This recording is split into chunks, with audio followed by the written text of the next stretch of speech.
Hello friends, welcome to our YouTube channel dictation club. आज का dictation 80 शब्द प्रति मिनट की गति से होगा।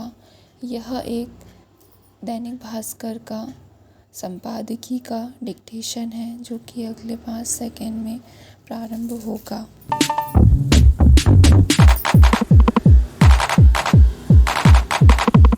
राजधानी के जहांगीरपुरी क्षेत्र में दंगों के बाद बुलडोज़र और ध्वस्तीकरण अभियान फिर सुर्खियों में है, जहां उत्तरी दिल्ली नगर निगम ने खासकर मुस्लिमों के स्वामित्व वाली संपत्तियों को निशाना बनाया। बचाव में तर्क ये दिया गया कि केवल अतिक्रमण और अनाधिकृत निर्माण ध्वस्त किए जा रहे हैं। भाजपा के पूर्व केंद्रीय मंत्री और राजधानी की डिमोलिशन मैन जो 1992 से 1995 के बीच दिल्ली विकास प्राधिकरण के आयुक्त पद पर सेवारत थे के तौर पर ख्यात रहे। के.जे. अल्फोंस ने बातचीत में कहा था कि ध्वस्तीकरण अभियान तभी प्रभावी होंगे जब पहले कुलीन वर्ग के अवैध कब्जों को निशाना बनाया जाए।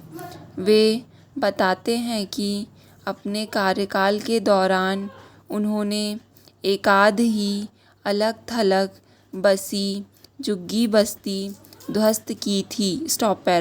इसने मुझे 1999 के अपने उस लेख की याद दिला दी जो मैंने उस समय लिखा था जब न्यायपालिका अतिक्रमणों पर संज्ञान ले रही थी।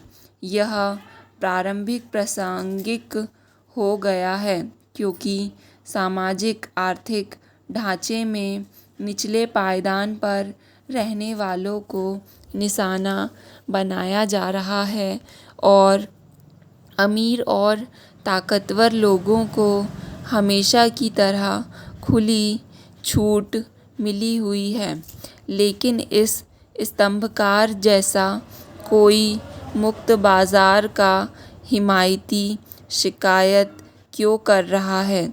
क्योंकि हमें सरकार की ज़रूरत है। दरअसल लाइसेंस कोटा राज की तुलना में एक मुक्त बाजार, नियंत्रण मुक्त और उपभोक्ताओं को राजा मानने वाली समृद्ध अर्थव्यवस्था में तो सुशासन की आवश्यकता अधिक होती है। यह कभी सोचा है कि हमारे मध्यम और उच्च मध्यम वर्ग कुछ अतिरिक्त आय और इसलिए थोड़ी बचत कर पाने वाले लोग आर्थिक सुधारों को लेकर नाक भौं क्यों सिकोड़ते हैं? एक हालिया सर्वेक्षण में यह क्यों दिखाया कि हमारे 70% युवा संरक्षणवाद के पक्ष में हैं। हर्षद मेहता उनकी नज़र में क्या है? बहुत अधिक रेगुलेशन का नतीजा या बहुत कम का?